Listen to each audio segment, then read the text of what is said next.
గర్భిణీ మహిళలకు శిశు సంక్షేమం కోసం అంగన్వాడీ ద్వారా పలు పోషక విలువలు కలిగిన బలవర్ధకమైన ఆహారాన్ని అందిస్తుందని సిద్దిపేట జిల్లా కలెక్టర్ హైమావతి తెలిపారు.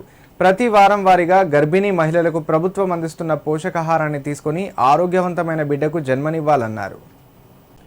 ప్రజాపాలన ప్రగతి ప్రణాళిక 99 రోజుల కార్యాచరణలో భాగంగా సమీకృత జిల్లా కార్యాలయ సముదాయంలో మహిళా అభివృద్ధి శిశు సంక్షేమ శాఖ వారి ఆధ్వర్యంలో నిర్వహించిన పోషకాహార మేళా కార్యక్రమంలో జిల్లా కలెక్టర్ కె హైమావతి ముఖ్య అతిథిగా పాల్గొన్నారు.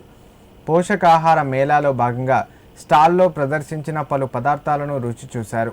చాలా బాగున్నాయని, అంగన్వాడీ ద్వారా గర్భిణీలకు ఇలాంటి ఆహారం అందించాలని తెలిపారు. అనంతరం మహిళా శిశు సంక్షేమ శాఖకు సంబంధించిన పలు పోస్టర్లను ఆవిష్కరించారు. ఈ సందర్భంగా జిల్లా కలెక్టర్ మాట్లాడారు.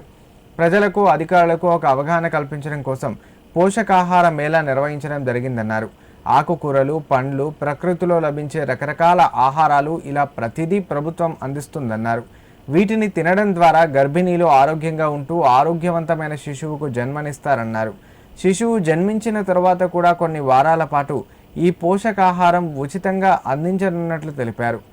కార్యక్రమంలో DWO Sharada, DRDO Jayadevarya, CPO Dasaratham, DMHO Suvarna, DTCPO Ramu పాల్గొన్నారు.